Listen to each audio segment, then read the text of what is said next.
Mga kapuso, magmatngon aron dili mabiktima sa mga mangingilad. Nahuli kam ang usa ka lalaki nga nagpakaaron ingnon nga kolektor sa abang sa tindahan sa Barangay Guadalupe ning Dakbayan sa Subo. Kung unsa ang modus, tan-awon ta sa report ni Alan Domingo. Kini ang video nga upload sa tagiya sa tindahan din makita ang usa ka lalaki nga naglakaw. Siya ay ang namiktima sa tindira sa tindahan nga nakuhaan gyud og kwartang 4,500 pesos. Wala dihang tindera dihang giadto sa Balitang Bisdak apan matod siyang kauban nga nagpakarong ingnon ang lalaki nga gisugo sa tag-iya sa giokupahan nga tindahan.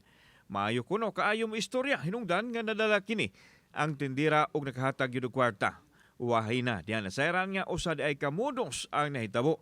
Ni salig siya tong lakiha mo to nahatag to niya ang 4-5. Nasayran nila nga daghan na og nabiktima ang mga lalaki og na-report usab kini ngadto sa kapulisan.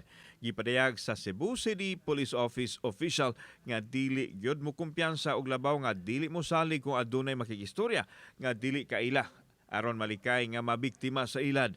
Giimbestigahan na sa kapulisan ang nahitabo. Mahimo silang anytime mo, dangot lang sila nga to sa mga nagkalalain og labing dool na mga opisina or police station para sa ingon namatay mga available na mga investigator nga to para mapaimbestigahan nato. Klase-klaseng mga tao, klase-klaseng mga modus operandi ang kaning mga tao nga muanha sa atong mga building or magnaa sa streets ayaw gid mo pagsalit.